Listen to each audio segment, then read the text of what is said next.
আমাদের অন্তরে জীবিত যে সকল উলামায়ে কেরাম, হাফেজ ইবনে হাজার আসকালানী রহমতুল্লাহ আলাইহি, ইমাম বুখারী রহমতুল্লাহ আলাইহি, তারপরে আরো বড় বড় উলামায়ে কেরাম যারা ছিলেন বিশ্ববিখ্যাত, উনারা আমাদের অন্তরের ভিতরে, কলিজার ভিতরে উনারা জীবিত।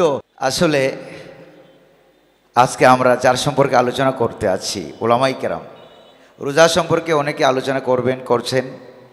আমি আল্লামা লুৎফুর রহমান সাহেব হুজুর রাহিমাহুল্লাহ, আমার বয়স প্রায় এখন 40+। আমি আমার জন্ম থেকে, যখন থেকে বুঝ হয়েছে, যখন থেকে আল্লামা লুৎফুর রহমান সাহেব হুজুরকে দেখতাম, উনার মৃত্যুর আগের দিন উনাকে যেরকম দেখতাম, এই দীর্ঘ 30-35 বছর যাবৎ হুজুরকে একই রকম দেখতাম।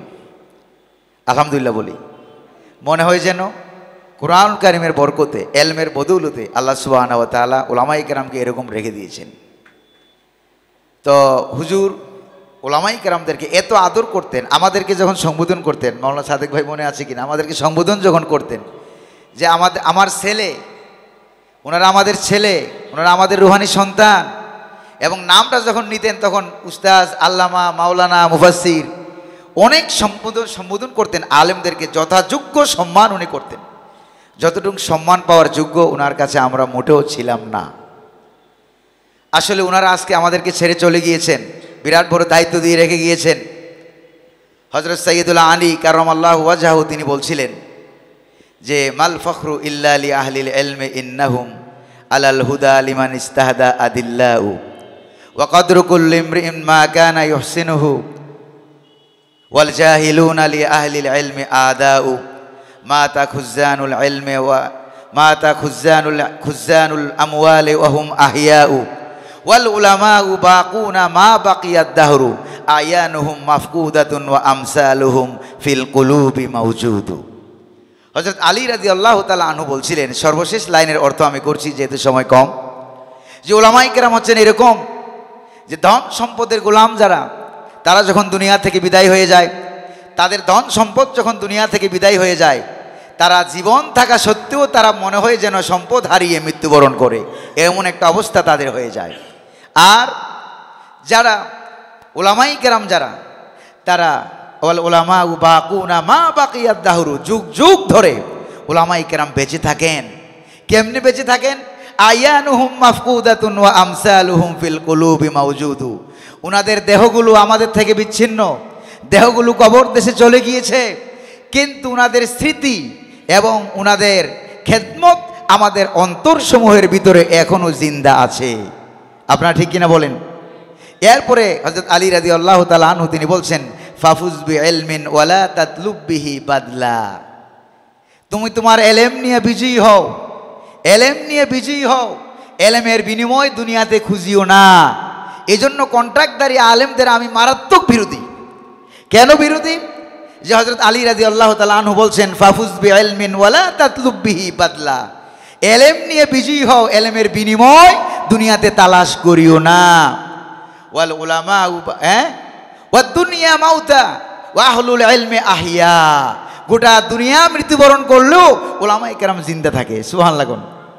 যেমন শহীদ আল্লামা দেলাওয়ার হোসেন সাঈদী রহমতুল্লাহ আলাইহি আমাদের অন্তরে জীবিত, আল্লামা লুৎফুর রহমান সাহেব হুজুর আমাদের অন্তরে জীবিত, যে সকল উলামায়ে কেরাম, হাফেজ ইবনে হাজার আসকালানী রহমতুল্লাহ আলাইহি, ইমাম বুখারী রহমতুল্লাহ আলাইহি, তারপরে আরো বড় বড় উলামায়ে কেরাম যারা ছিলেন বিশ্ববিখ্যাত, উনারা আমাদের অন্তরের ভিতরে, কলিজার ভিতরে উনারা জীবিত। উনারা আমাদেরকে যে রাস্তা দেখিয়ে গিয়েছেন, এই রাস্তা দেখাবার কারণে কিয়ামত পর্যন্ত আকাশ আর জমিনে যা কিছু আছে, একটা সাধারণ ইমানদার যখন মারা যায় তখন তার জন্য আকাশবাসী জমিনবাসী 40 দিন পর্যন্ত দোয়া করে। আর একজন আলেম যখন ইন্তেকাল করে, মারাকিউল ফালাক কিতাবের ভূমিকাতে হাদিসটা উল্লেখ করা হয়েছে, একজন আলেম যখন ইন্তেকাল করে তখন তার জন্য কিয়ামত পর্যন্ত আসমানবাসী জমিনবাসী সকলেই আল্লাহ পাক সুবহানাহু ওয়া তাআলার কাছে দোয়া করতেই থাকে, দোয়া করতেই থাকে। আমরা দোয়া করব আল্লাহ সুবহানাহু ওয়া তাআলা যেন উনাদেরকে জান্নাতের বড় বড় মাকাম দান করুন, বলি আমিন। আরো জোরে বলি আমিন। তারপরে মাহে রমজান উপলক্ষে যেহেতু ইফতারের মাহফিল, লাআল্লাকুম তাত্তাকুন হচ্ছে রোজার প্রথম উদ্দেশ্য। রোজার দ্বিতীয় উদ্দেশ্য হলো ওয়ালি তুকমিলুল ইদ্দাতা ওয়ালি তুকাব্বিরুল্লাহ আলা মা হাদাকুম ওয়া লাআল্লাকুম তাশকুরুন। রোজার দুইটা উদ্দেশ্য কোরআনে কারিমে বলা হয়েছে, একটা হচ্ছে লাআল্লাকুম তাত্তাকুন, আরেকটা হচ্ছে লাআল্লাকুম তাশকুরুন। একটা হচ্ছে তাকওয়া অর্জন করবা, আরেকটা হচ্ছে শুকরিয়া আদায় করবা। শুকরিয়া আদায় করবা কিসের? যাতে করে আল্লাহ পাক বলেন আমি তোমাদেরকে হেদায়েত দিয়েছি, আমি তোমাদেরকে কিতাব দিয়েছি, স্বাধীনতা দিবস পালন করি একদিন, বিজয় দিবস পালন করি একদিন, 21শে ফেব্রুয়ারি পালন করি একদিন। আল্লাহ পাক বলেন কোরআনুল কারীম যে আমি তোমাদেরকে দান করলাম, সেজন্য একদিন 2 দিন 3 দিন পালন করলে হবে না, গোটা একটা মাস রোজা রেখে কোরআনুল কারীমের শুকরিয়া তোমরা আদায় করো। সুবহানাল্লাহ। তাহলে দেখতে পারছেন, আরেকটা হচ্ছে এই কোরআনুল কারীমের শুকরিয়া আদায় করার পাশাপাশি আমরা আমাদেরকে কোরআনের জন্য এমনভাবে নিজেদেরকে প্রস্তুত করব যাতে করে কোরআনুল কারীমের ডাকে, কোরআনুল কারীমের আহ্বানে, খন্দক, বদর, হুনাইনের মতো এরকম কোরআনুল কারীমের আহ্বানে সাড়া দেওয়ার জন্য স্বতঃস্ফূর্তভাবে নিজেকে 16 আনা প্রস্তুত করা, এটাই হলো পবিত্র মাহে রমজানের সর্বোচ্চ শিক্ষা। এটাই হচ্ছে ওয়ালিতুকাব্বিরুল্লাহ, যাতে করে আল্লাহ পাককে জীবনের সর্বক্ষেত্রেই আল্লাহ পাককে আমরা বড়, আল্লাহ পাকের বড়ত্ব মহানত্ব আমরা প্রমাণ করব। রান্নাঘর থেকে শুরু করে পার্লামেন্ট পর্যন্ত, জন্ম থেকে শুরু করে মৃত্যু পর্যন্ত আমরা গোলামি করব কার? গোলামি করব আল্লাহ পাকের। রেল লাইনে যারা গিয়েছেন তারা দেখেছেন যে রেল লাইনের ভিতরে কিছুক্ষণ পর পর একটু জায়গা ফাঁকা থাকে। এই ফাঁকাটা কেন থাকে তা তো আপনাদের অবশ্যই জানা আছে। এই ফাঁকাটা কেন থাকে? যাতে করে রেলগাড়ির চাকাগুলো লোহার, নিচে যেই লাইন এটাও লোহার, যখন ঘুরার কারণে তাপ তৈরি হয়, ঘর্ষণের তাপমাত্রার কারণে কঠিন পদার্থটা আয়তনে বেড়ে যায়, তখন এটা ফাঁকাটা গিয়ে পরিপূর্ণ হয়ে যায় গাড়ির চাপে, তাপের কারণে। অনুরূপভাবে কেউ যাতে মনে না করে যে একটু ফাঁকা জায়গা রাখছিল এই কারণে মনে হয় লোহার একটু অভাব পড়ছিল, না, এই ফাঁকার জায়গাটা রাখা হয়েছে রেল লাইনের জীবন, তার জীবন দেওয়ার জন্য এই ফাঁকা জায়গাটা যেরকম রাখা হয়েছে। ফাঁকা জায়গা না রাখলে লাইন বেঁকে গিয়ে গাড়ি অ্যাক্সিডেন্ট করতো। ঠিক অনুরূপভাবে 11 মাস পর আল্লাহ পাক একটা মাস ফাঁকা রাখছেন। আগে আলহামদুলিল্লাহ কোন একটা মাস আল্লাহ পাক ফাঁকা রেখে দিয়েছেন যাতে করে রেল লাইনের মতো আমাদের জীবনকে আল্লাহ পাক বাঁচিয়ে রেখে দুনিয়ার হাবিজাবি গুনার কাছ থেকে আমরা বেঁচে যাব। এরপরে আল্লাহ পাকের দরবারে যাতে করে আমরা নিষ্কুলুষভাবে চলে যেতে পারি। এই কারণে আরেকটা হচ্ছে লাআল্লাকুম তাত্তাকুন, গুনার কাছ থেকে আমরা বেঁচে থাকবো, তাকেও অবলম্বন করব। মানুষ গুনাহ করে আমার দৃষ্টিতে, তারপরে দার্শনিকদের দৃষ্টিতে, তারপরে মনোবিজ্ঞানীদের দৃষ্টিতে মানুষ গুনাহ করে 3 কারণে। বলেন কয় কারণে? মানুষ গুনাহ করে 3 কারণে। 1 নাম্বার কারণ হলো উলামায়ে কেরাম মানুষদেরকে দেখিয়েছে জান্নাতের রাস্তা, গুনাহমুক্ত রাস্তা।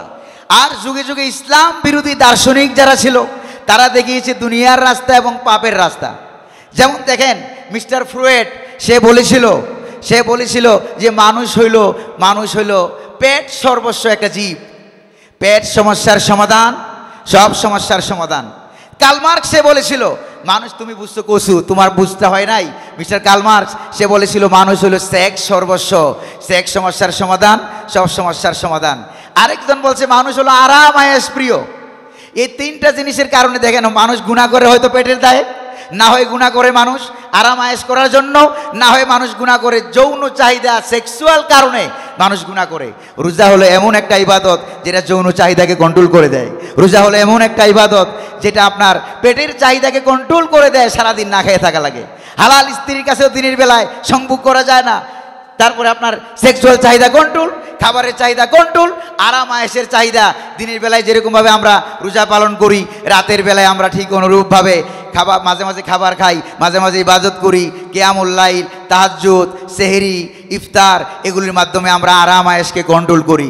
এই 3টা জিনিসকে সর্বাত্মকভাবে কন্ট্রোল করা যেই জিনিসটাই শিখিয়ে দেয়, এই জিনিসের নাম হলো রোজা। এই জিনিসের নাম কি? রোজা। এবার আপনাকে এমনভাবে ঘোড়ার পিঠে, আপনাকে ওই যাত্রীর মতো যে ঘোড়ার পিঠে বসে আসে, ওই অশ্বারোহী ঘোড়ার লাগাম সে ধরে রেখেছে। ঘোড়া যেদিকে যেতে চায় সে সেদিকে যায় না, বরং ঘোড়াকে লাগাম ধরে কন্ট্রোল করে সে সুতের তালে তালে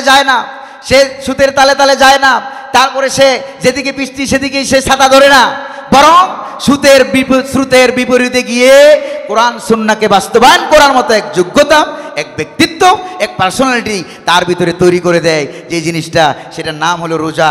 এতটুকুন কথা বলেই আমি আল্লামা লুৎফুর রহমান হুজুরের জন্য সকলের কাছে দোয়া করি, নিজেরাও দোয়া চাই, আমরাও দোয়া করি আল্লাহ পাক যেন হুজুরকে, তার কবরকে জান্নাতুল ফেরদাউসের বাগান বানিয়ে দেন বলে আমিন। আপনাদের সবাইকে অসংখ্য ধন্যবাদ, মেহমানদেরকে ধন্যবাদ জানিয়ে আমার সংক্ষিপ্ত কথা এখানে শেষ করছি। ওয়াখিরু দাওয়ানা আলহামদুলিল্লাহি রাব্বিল আলামিন। ওয়াসসালামু আলাইকুম ওয়া রাহমাতুল্লাহি ওয়া বারাকাতুহু।